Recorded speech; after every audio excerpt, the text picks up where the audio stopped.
In the third phase of Lok Sabha elections, there is a very interesting candidate contesting in Assam. From the prestigious Borpeta seat, the NDA has given candidature this time to BJP ally AGP, and its veteran leader, a former minister, Phoni Bhushan Chaudhary, is contesting. And Phoni Bhushan Chaudhary is a very interesting political character. He has been representing the Bongaigaon constituency in Assam since 1985.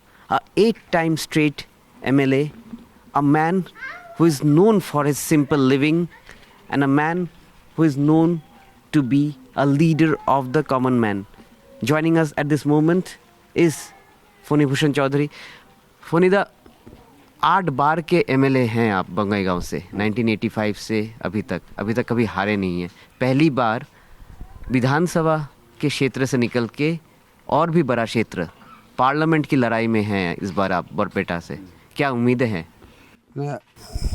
अभी जो बरपेटा क्षेत्र है, यहाँ का जो population demography है, ये हम लोग निश्चित हो गया है. जो अभी का जो बरपेटा क्षेत्र का डेमोग्राफी है, इसमें हम लोग जितना इजी हो गया है और हम लोग बहुत करीब 5 लाख वोटों से हम लोग जीतेंगे. आप बहुत कॉन्फिडेंट है 5 लाख वोटों से जीतेंगे. बरपेटा एक बहुत ही ऐतिहासिक क्षेत्र है, बहुत बड़ा क्षेत्र है. इस बार डिलिमिटेशन के बाद एक समय ऐसा हुआ करता था जहाँ पे कि उस क्षेत्र में मुस्लिम मेजॉरिटी हुआ करती थी. इस बार जो डेमोग्राफी है वो चेंज हो गया है. क्या वो किसी ना किसी तरह से जो बीजेपी या फिर एजीपी को एक मदद करने वाली है? Yes, definitely.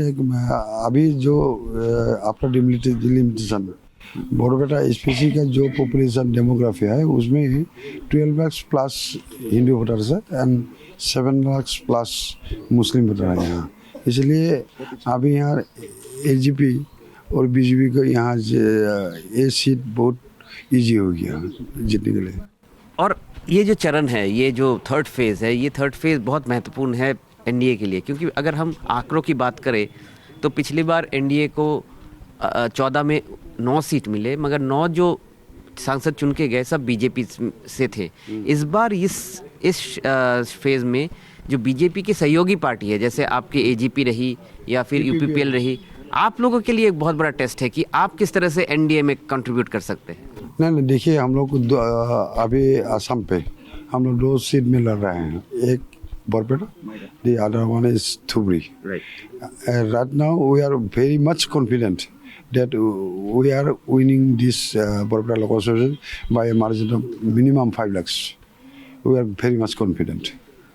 Also, Phoni, whenever I come to see you here in Bongaigaon, हमेशा देखता हूँ हर दिन आपके घर के बाहर ऐसे ही लोग रहते हैं. आप लोगों के बीच रहना पसंद करते हैं. मैंने कभी देखा है आपको कि आप चाय की दुकान में बैठ के बात करते हैं. अभी जो पॉलिटिक्स है, आज की जो पॉलिटिक्स है, वो चेंज हो गई है. बहुत टेक्नोलॉजी यूज़ होती है, मोबाइल फ़ोन, इंटरनेट का यूज़ बहुत ज़्यादा होता है, बहुत हाईटेक प्रचार होता है, मगर आप अभी भी लोगों के बीच प्रचार करते हैं. आपको कभी नहीं लगता है कि आपका भी प्रचार का स्टाइल चेंज करना चाहिए? एक्चुअली देखिए, I am N MLA since 1985. Actually 85 में जो तरीका से हम लड़ा था, अभी भी उसी तरीके से हम लड़ रहा हूँ इलेक्शन पे. और ये जो हाईटेक जो डिजिटल का ज़माना है, इंटरनेट का ज़माना है, ये सब है कि, लेकिन हम इस तरीक़े से हम इलेक्शन लड़ते नहीं हैं. तो आप किस तरह से लड़ते हैं? आप किस तरह से लोगों से कनेक्ट करते हैं? हम लोग एक से जनता के बीच जाके हमारा जो बात है उसको हम लोग को बातचीत करते हैं, हम लोग विनिमय करते हैं बात. उसके बाद वो लोग हम लोग को पसंद करते हैं, वो लोग बहुत डलते हैं. मैंने तो ऐसा भी सुना है बंगाईगांव में कि कभी आपको देखा गया है कि आप जनता के बीच में हैं, कहीं पे गए तो आप जाके खाना भी आपने पका लिया. नहीं, ये तो है, लेकिन देखिए, बंगाईगांव कॉन्स्टिट्यूंसी में ये जितना फैमिलीज है, वो लोग ऐसे सोचते हैं कि हम वो लोग का फैमिली का एक मेंबर हूँ और हम भी और फैमिली का एक मेंबर हो, ऐसे हमारा समझ में आता है. इसलिए एक्चुअली हम लोग का यहाँ एमएलए और पब्लिक का कोई डिफरेंस यहाँ है नहीं. इसलिए एक्चुअली पब्लिक हमारा साथ है. आखिरी सवाल, आप असम गण परिषद के बहुत ही वेटरन लीडर हैं, ऐसे नेता हैं जो कि पार्टी को छोड़ के नहीं गए। पार्टी पावर में थी, इसके बाद पार्टी पावर से चली गई, बहुत लोग बीजेपी में चले गए, मगर आप पार्टी में रहे। ये जो रीजनल पॉलिटिक्स की बात रही है असम में, असम अकॉर्ड के बाद से, कहीं ना कहीं पे जानकार ये कहते हैं कि इसको ओवरशैडो कर दिया है बीजेपी की जो नेशनलिस्टिक पॉलिटिक्स है। आप बीजेपी के सहयोगी है, ये इसको किस तरह से देखते हैं? नहीं, देखिए, एजीपी एक रीजनल पार्टी है। हम लोग का अपना कॉन्स्टिट्यूशन संविधान है हम लोग का, और हम लोग अभी तक हमको लोग संविधान की तरफ से हम लोग, जैसे हम लोग संविधान बनाया था उसमें से प्रस्तावना था, उसी तरह से हम लोग अभी एजीपी को ले जा रहा हूँ, आगे बढ़ा रहा हूँ। और हमारा सच है जो एक दिन न एक दिन एजीपी स्ट्रॉन्ग हो जाएगा और एजीपी आसाम का पब्लिक और एक्सेप्ट कर लेगा। अब जैसे 85 में एजीपी को एक्सेप्ट किया था, और अगला दिन में कुछ साल बाद उसी मोहलत आ जाएगा। और आप जब चुन के जाओगे, अगर आप जीते, तो बरपेटा के लिए आपकी प्रायोरिटी क्या रहेगी? 3 क्या सबसे इम्पोर्टेंट काम है जो आपको करना है एमपी हिसाब से आम आदमी के लिए? क्योंकि आप आम आदमी के नेता हो, बहुत कम देखा जाता है कि एक आम आदमी आराम से गेट खोल के एक एमएलए या फिर मिनिस्टर के घर में घुस जाए, और मगर आपके यहाँ पे होता है, तो उस आम आदमी के लिए क्या करना? देखिए, अभी जो बरपेटा एसपीसी है, इसमें 2 असेंबली सेगमेंट है। ऐसे देखने से ऐसे लगता है ये 200 seat, 200 assembly segment actually flood affected है, इरोशन इफेक्टेड है।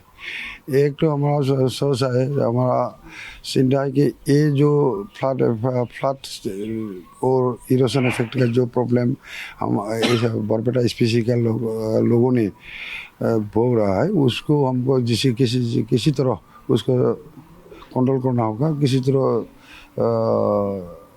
वो काम करना होगा। ये एक है फ्लड और इरोशन। दूसरी बात है, हम लोग एक्चुअली एजीपी असम मूवमेंट के लिए हम लोग का एजीपी फॉर्मेशन हुआ है, इस्टेब्लिश हुआ है। असम मूवमेंट जो असम अकॉर्ड है, उसको हमारा ख्याल से वो असम अकॉर्ड 100% इम्प्लीमेंट होना है। तीसरी, ये जो यहाँ जितना भी एरिया, यहाँ एक्चुअली आप लोग ख्याल करने से इसको पता चलेगा, जो बरपेटा एसपीसी में कोई इंडस्ट्री नहीं है, बड़ा इंडस्ट्री नहीं है, कोई मीडियम इंडस्ट्री, स्मॉल इंडस्ट्री नहीं है, उसको देखना होगा। तो ये थे फनी भूषण चौधरी, इस बार एनडीए के कैंडिडेट और 8 बार के बंगाईगांव के विधायक रहे हैं। 1985 से वो कभी हारे नहीं हैं। इस बार पार्लियामेंट जा रहे हैं, और बहुत कम देखा जाता है कि जहाँ पे कि एक मंत्री, एक विधायक के घर में लोग आराम से घुस जाते हैं, उनके साथ बैठते हैं, बात करते हैं, मगर 1985 से यही उनकी पॉलिटिक्स रही है, और इस बार आगे चल के पार्लियामेंट में इसी पॉलिटिक्स को वो लेके जाना चाहते हैं। बंगाईगांव से कैमरा पर्सन संजय चक्रवर्ती के साथ रत्नदीप चौधरी, एनडीटीवी इंडिया।